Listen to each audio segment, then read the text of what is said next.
Baiklah, di sini saya akan memperkenalkan diri. Nama saya Desti Aprianti Pinem, mahasiswa Universitas HKBP Nomensen Medan.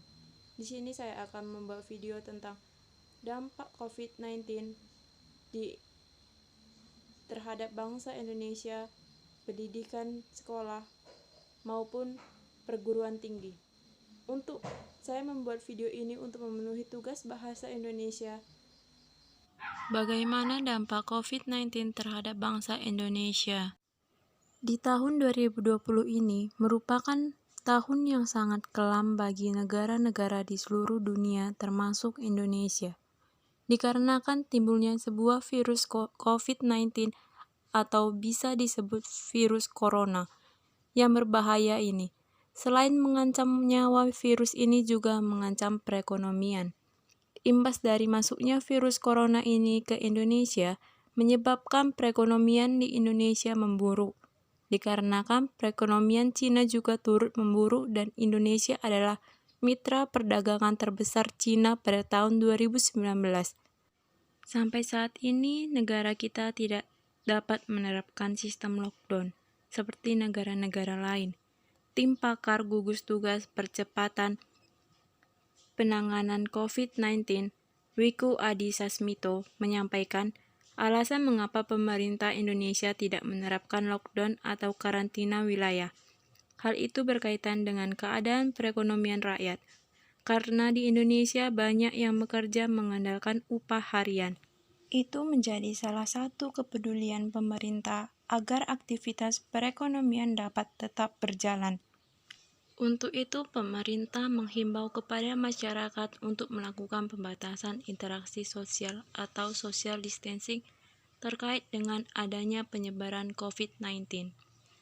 Hal itu juga didukung dengan kebijakan setiap kepala daerah, diantaranya meliburkan sekolah dan menutup sementara tempat wisata dan meliburkan pabrik untuk sementara waktu, untuk mencegah atau menghambat penyebaran virus COVID-19. Bagi karyawan atau buruh yang dirumahkan, mereka tidak mendapatkan gaji selama mereka dirumahkan.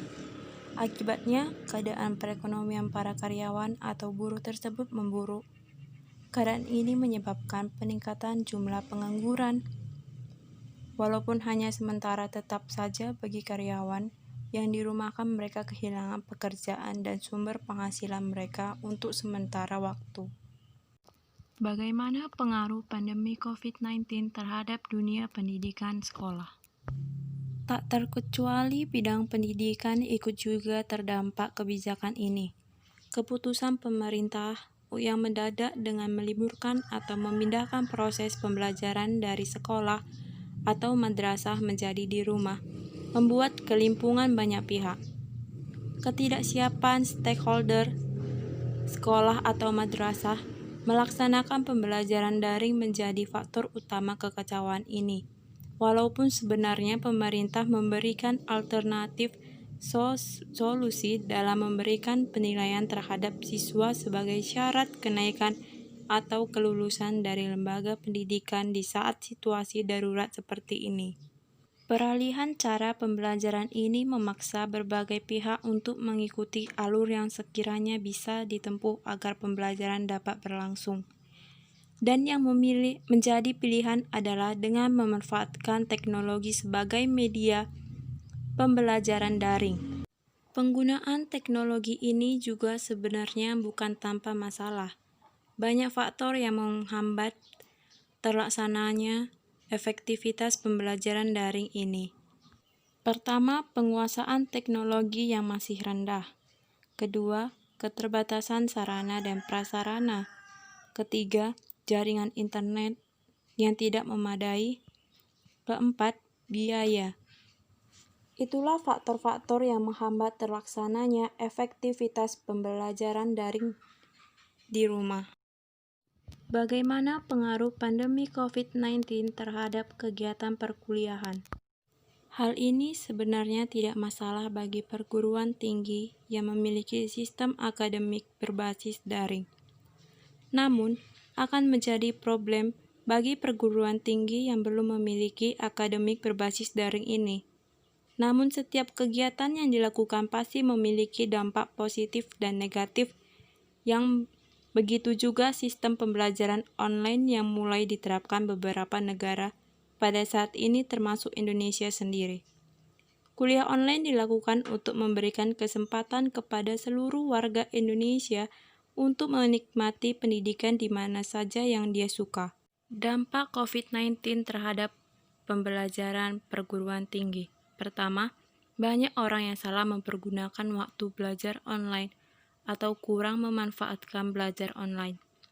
Banyak kita temukan waktu belajar online membuka Instagram, bermain game online, sedangkan daringnya dibuka hanya untuk absen saja, bukan untuk membaca materi atau untuk belajar.